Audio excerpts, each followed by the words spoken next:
ఇతను నేను నా నోట్లోంచి ఉచ్చరించేంత స్థాయి కూడా లేదు ఈ సివిల్ సప్లైస్ మంత్రికి. ఇలాంటి మంత్రుల్ని, ఇలాంటి అభ్యర్థుల్ని, ఇలాంటి రాజకీయాల్లోంచి తన్ని తగలేసేయాలి, బయటికి గోస్తని నదిలో కలిపేయాలి ఇలాంటి వ్యక్తుల్ని. ఎంత అలుసు నీకు, ఎంత పొగరు నీకు, ఎంత అహంకారం నీకు, ఎంత దురహంకారం నీకు.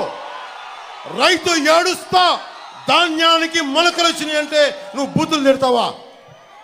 నీ అహంకారాన్ని నేల కింద రాచే రోజులు వస్తున్నాయి, మర్చిపోకు. నేను ఓట్ల కోసం కానీ, నేను ప్రజలు బాగుండాలని ఆకాంక్షించేవాడిని. 25 సంవత్సరాలు రోజుకి కోట్లు తీసుకోగలిగే సత్తా ఉన్నవాడిని. ఇవన్నీ పక్కన పెట్టి ఒక సమూహం కావాలి. ఒక నదికి, ఒక దేశానికి ఒక నది చాలదు, ఒక దేహానికి ఒక రక్తనాళం సరిపోదు. అలాంటి 5 కోట్ల మంది ప్రజలకి ఒకళ్ళిద్దరు నాయకులు సరిపోరు. 3 పార్టీల బలమైన నాయకత్వం కావాలి. కేంద్ర నాయకత్వం సహాయ సహకారాలు ఉండాలి. చంద్రబాబు గారి అనుభవం కావాలి.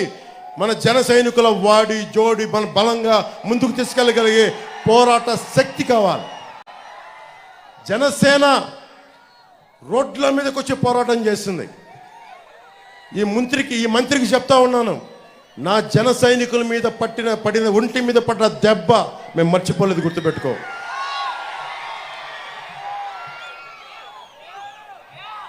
ముఖ్యంగా ఉపాధికి ఇక్కడి నుంచి గల్ఫ్కి వెళ్ళిపోతూ ఉన్నారు. కన్స్ట్రక్షన్ లేబర్ కానీ, కార్పెంటర్ వ్యవస్థ కానీ, వడ్రంగి వ్యవస్థ కానీ, అలాగే ఎడ్యుకేటెడ్ కూడా ఇక్కడి నుంచి వెళ్ళిపోతూ ఉన్నారు. ఎందుకు ఇలాంటి మన తణుకు లాంటి ఒక పారిశ్రామికంగా బలంగా ఉన్న నగరం ఎందుకు మనం ఇక్కడ పరిశ్రమలు పెట్టుకోలేకపోతున్నాం?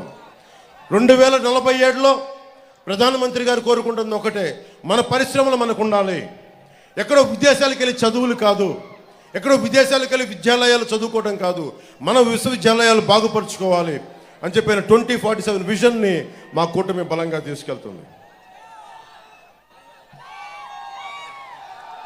ఈ రోజున చంద్రబాబు గారికి కూడా నా విన్నపం కూడా చెప్తా ఉన్నాను. సార్, ప్రతి ఒక్కరూ పేద వర్గాల గురించి ఆలోచిస్తూ ఉన్నారు, అల్పాదాయ వర్గాల గురించి ఆలోచిస్తున్నారు, పారిశ్రామికవేత్తల గురించి ఆలోచిస్తున్నారు. మధ్యతరగతి మనుషులను వదిలేశారు అందరూ. దయచేసి మీ దృష్టికి తీసుకొస్తున్నాం, మన కూటమిలో మధ్యతరగతి మనిషిని అందరం వదిలేసాం.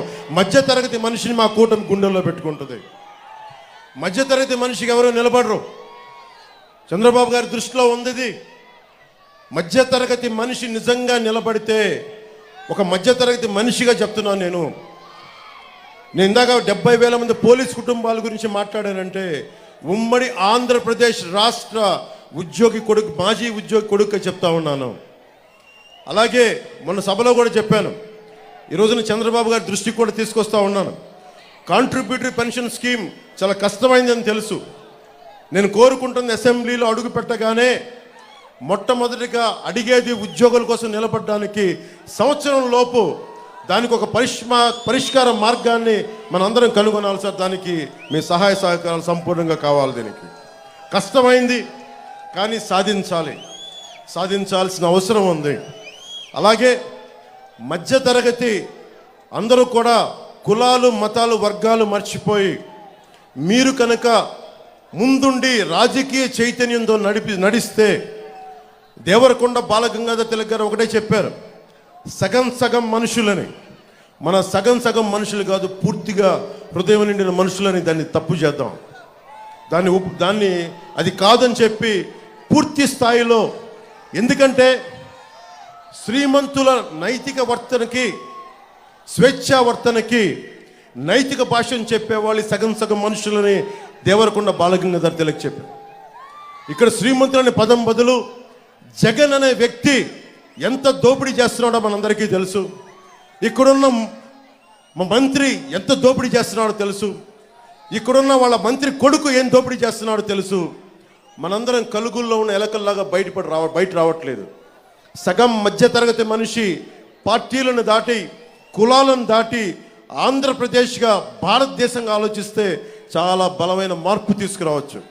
ఒక మధ్యతరగతి మనిషి కడుపు మంట వచ్చి, కోపం వచ్చి బయటకు వచ్చి నిలబడితే అది జనసేన అవుతుంది. అది ఎందుకంటే నేను ఎందుకు చెప్తున్నాను ఈ మాట అంటే, నేను సగటు మధ్యతరగతి మనుషులు ఎట్లా ఉంటాడో నేను అలాగే పెరిగాను. ఈరోజు ఎంత డబ్బున్నా కానీ నా మధ్యతరగతి మనస్తత్వాన్ని నేను పోగొట్టుకోదలుచుకోలేదు. ఆ మధ్యతరగతి మనిషే ఈ రోజున కూర్చొని ఓటు చీలకూడదు, అందరం కలిపి ఉండాలని చెప్పి సగటు మధ్యతరగతి మనిషి ఆకాంక్ష, ఆశయమే ఈ రోజున జనసేన ముందుకు తీసుకొచ్చు.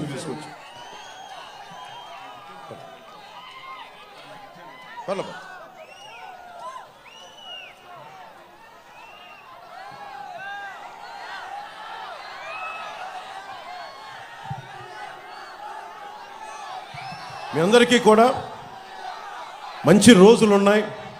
క్రోధినామ ఉగాది సంవత్సరం నిన్నే జరుపుకున్నాం. మీ అందరికీ నేను ముందుండి చెప్తున్నాను, మన దాదాపు 10 పథకాలు, మనది షణ్ముఖ వ్యూహం. చంద్రబాబు గారు చెప్పింది సూపర్ 6. వాటిలో 2 కామన్ పాయింట్స్ ఉండటం వల్ల అవి 10 మనం 4 మన 2 పాయింట్స్ దాంట్లో ఉండటం వల్ల మొత్తం కలిపి 10 పాయింట్ ఫార్ములాగా ఆంధ్రప్రదేశ్కి కావాలి. పెట్టుబడులు రావాలి, ఉపాధి అవకాశాలు లభించాలి. ఆ దిశగా అడుగులేస్తూ ఉన్నాం. రైతుకి కన్నీరు పెట్టండి. మన ఎర్రకాలువ సమస్య కానీ, ఎర్రకాలువ పూడికలు కానీ, రిపేర్లు కానీ, చిట్ట చివరకు ఉండే పంట పొలాలు కూడా నీరందేలాగా మేమందరం నిలబడాలంటే అరిమిల్లి రాధాకృష్ణ గారిని మనస్ఫూర్తిగా మీరు అభ్యర్థిగా గెలిపించండి. ఇది జనసేన నాయకులకి, కార్యకర్తలకి, ఆడపడుచులకి, వీర మహిళలకు కూడా నా ప్రత్యేకంగా నేను విజ్ఞాపన. దేనికి అంటే ఈ ఒక్కసారికి మనం ఖచ్చితంగా రాష్ట్ర ప్రజల పక్షం వహించాలని మనస్ఫూర్తిగా కోరుకుంటూ, అలాగే భూపతిరాజు శ్రీనివాస్ వర్మ గారు మన కూటమి ఉమ్మడి అభ్యర్థిగా భారతీయ జనతా పార్టీ తరపు నుంచి నిలబడతా ఉన్న నర్సాపూర్ పార్లమెంట్ అభ్యర్థిగా వారిని మనస్ఫూర్తిగా బలమైన మనకి మెజారిటీతో గెలిపించవలసిందిగా మనస్ఫూర్తిగా కోరుకుంటా ఉన్నాను. అలాగే ఈ సభకి వచ్చిన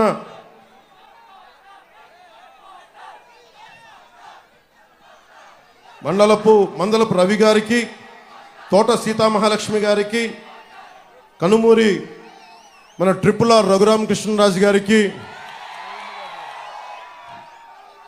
కొడుకులపూడి గోవింద్ చిన్నబాబు గారికి, అలాగే నార్ని తాతాజీ గారికి, శ్రీదేవి ఇమాంపూడి శ్రీదేవి గారికి, ముళ్ళపూడి వెంకట కృష్ణారావు గారికి, వీరందరికీ కూడా